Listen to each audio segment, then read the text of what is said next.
বন্ধুরা আমাদের যে ইনফ্যাক্টর মেশিনটা ছিল তার হাম্বারের কভারগুলো আজকে চেঞ্জ করবো। তোমরা দেখতে পাচ্ছ আমাদের ঠিকাদার গ্যাস কাটাতে তার নাট বোল্টগুলো কেটে দিচ্ছে। ওইগুলো চেঞ্জ করার কারণ অনেক বেশি ক্ষয় হয়ে গিয়েছিলো, পাথর বেশি মাল পিসছিল না সেজন্য। এবং নাট বোল্টগুলো কাটা হয়ে গেলে পরে দেখি যে নাটগুলো বার হতে চায় না, সেজন্য আমরা নাটের উপরে শাবল ধরি এবং শাবলে বাড়ি মারি হাতুড়ি দিয়ে।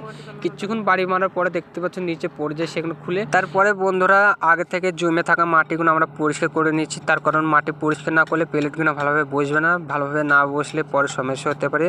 এবং দেখতে পাচ্ছ আমার এই ভাইরা সে প্লেটগুলো আনছে। এই প্লেটগুলো ওজন প্রায় এক একটা 80 থেকে 90 কেজি হয়ে থাকে এবং হাম্বারগুলো 100 থেকে 110 পর্যন্ত। দেখতে পাচ্ছি এরা দুজনে মিলেও চাগাতে পারছিল না।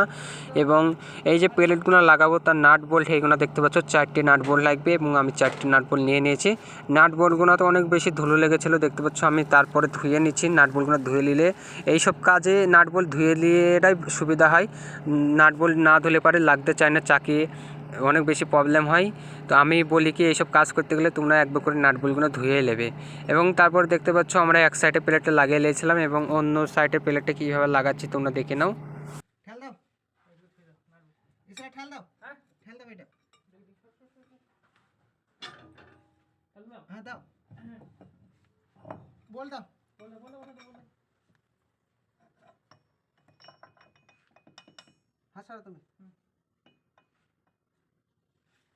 এবং বন্ধুরা নাট বোল্টগুলো হাত দিয়ে যতটা টাইট হতো ততটা টাইট করে দিলাম। তারপরে হাত দিয়ে আর হচ্ছিল না, জায়গাটা এমন আলাদা কিছু দিয়ে টাইট করা যাচ্ছিল না, সেজন্য ছোটো হাতুড়িটা নিয়ে বাড়ি মেরে মেরে দেখতে পাচ্ছ টাইট করে দিলাম। এবং টাইট করা হয়ে গেলে তোমরা দেখতে পাচ্ছ ইনভার্টার মেশিনের সেটিংটা দেখছিলাম।